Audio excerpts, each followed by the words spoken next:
हर हर महादेव। 21वां अध्याय। कामना भेद से पार्थिव लिंग के पूजन का विधान। ऋषिगण बोले, हे व्यास शिष्य सूत जी, हे महाभाग, आपको नमस्कार है। हे तात, आपने अच्छी प्रकार से पार्थिव अर्चना की विधि बताई। अब सकाम पूजन में मनोवांछित पदार्थ के अनुसार कितनी संख्या में पार्थिव लिंगों की पूजन की विधि है? हे दीन वत्सल, इसे कृपा पूर्वक बताइए।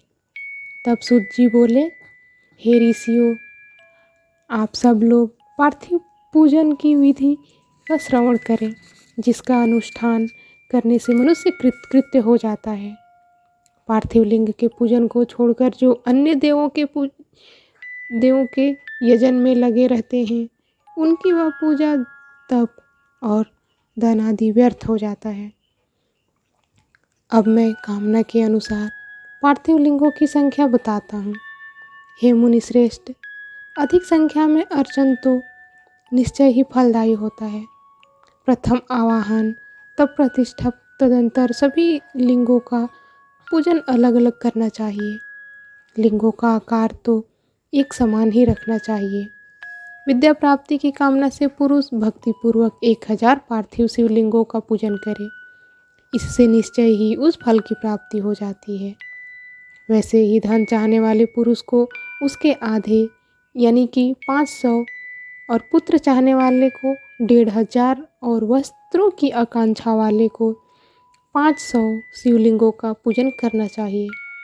मोक्ष की कामना वाले व्यक्ति को 1 करोड़ भूमि की अभिलाषा वाले को 1000, दया प्राप्ति की इच्छा वाले को 3000 और तीर्थाटन की इच्छा वाले को 2000 शिवलिंगों की पूजा करनी चाहिए।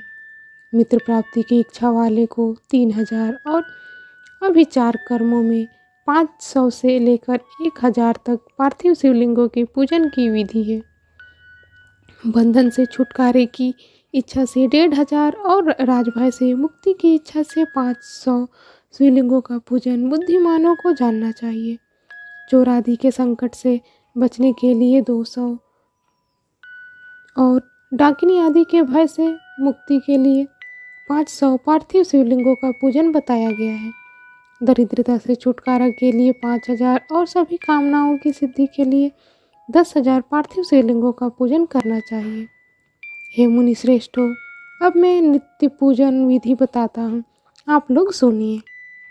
एक पार्थिव लिंग का नित्य पूजन पापों का नाश करने वाला और 2 लिंगों का पूजन अर्थ की सिद्धि करने वाला बताया गया है। 3 लिंगों का पूजन सभी कामनाओं की सिद्धि का मुख्य हेतु कहा गया है। पूर्व में बताई गई संख्या विधि में उत्तरोत्तर संख्या अधिक फलदायिनी होती है। अन्य मुनियों के मत से संख्या का जो अंतर है वह भी अब बताता हूँ। बुद्धिमान मनुष्य 10,000 पार्थिव शिवलिंगों का अर्चन करके महान राजभय से भी मुक्त होकर निर्भय हो जाता है। कारागार आदि से छूटने के लिए 10,000 लिंगों का अर्चन करना चाहिए और डाकिनी आदि के भय से छूटने के लिए 7,000 लिंगों का अर्चन करना चाहिए।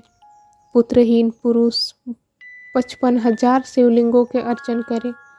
अन्य कन्या संतान की प्राप्ति 10,000 लिंगार्चन से हो जाती है। 10,000 लिंगार्चन से विष्णु आदि देवों के समान ऐश्वर्य प्राप्त हो जाता है।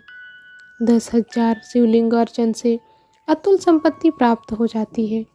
जो मनुष्य पृथ्वी पर 1 करोड़ शिवलिंगों का अर्चन कर लेता है वह तो शिवरूप ही हो जाता है, इसमें कोई संदेह नहीं करना चाहिए।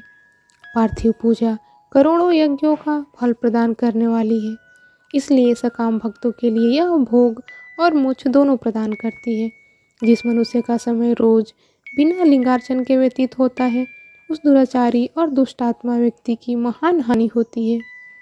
एक ओर सारे दान, विविध व्रत, तीर्थ, नियम और यज्ञ हैं और उनके समक्ष दूसरी ओर पार्थिव शिवलिंग का पूजन माना गया है।